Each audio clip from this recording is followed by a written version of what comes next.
for today's video mga lods, pag-uusapan po natin yung pinakaayaw na position ng isang babae pagdating sa kama pero gustong-gusto ng lalaki dahil masarap po ito sa inyo.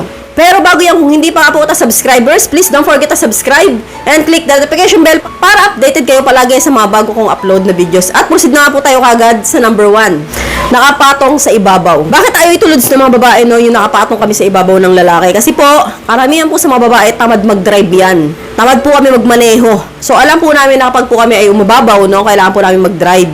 So may mga lalaki lods na kapag pumatong po si girl, no, sa ibabaw, ginagawa nila, inawakan nila sa balakang and then ginaganon nila, no. Pero syempre hindi naman palagi dapat ganon. Kailangan din magtrabaho ng babae kapag nandun siya sa ibabaw. So bakit nga ba kinakatabaran ng mga babae yan? Kasi nga bukod sa nakakahingal po yan, mahirap po yan.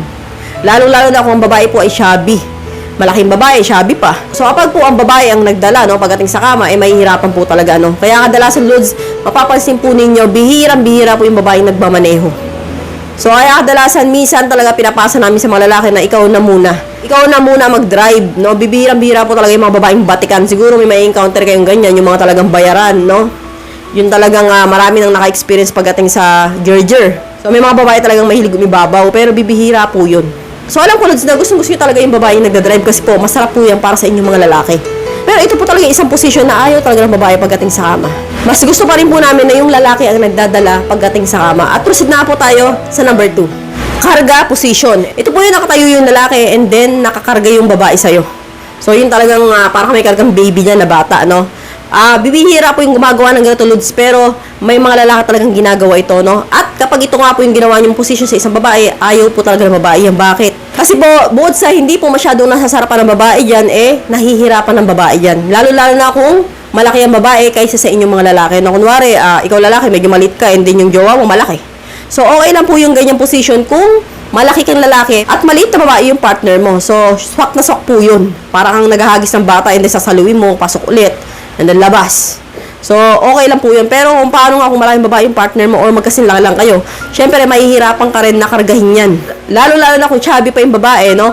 May mga lalaking gumagawa na ito, lods, kasi po na-curious sila sa mga pinapanood din ng bakbakan video. Karamihan kasi, lods, may kita yung ganitong position kapag ang gumagawa nito, karamihan, mga negro, and then yung partner nila, yung maliit na babae. So, ang ginagawa po nila, kinakarga nila paharap, and then, gine-gerger nila.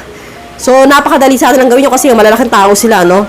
Basic na basic lang sa kanila yun kasi nga magaan yung babae. Sila po ay matitipuno yung katawan, no? Pero kung paano nga, no, katulad natin Pinoy, hindi naman po tayo ganun kalakihan, no? Minsan may nakikita ako ang taba ng jowa ng babae. Yung lalaki ang liit. So paano na kung gano'n and then gagawin pa yung position na ito, no? Hindi po talaga swak. Hindi talaga uubra sa inyo. So kaya kadalasan lods kapag gano'n yung position nyo na gusto yung gawin sa isang babae, tatanggi yung babae, ayoko ng ganyan. Huwag ng ganyan. Mahirap yan So bukod sa pares na kayo hihingalin, mahihirapan kayo pareho, hindi pa masasarapan yung babae dyan. So ayan nga po yung dalawang position na pinakaayaw ng babae pagdating sa kama, no? So hanggang dito na lang po tayo. I hope you learned something in this video. More videos to come, so stay connected and see you again to my next video. God bless. Bye-bye!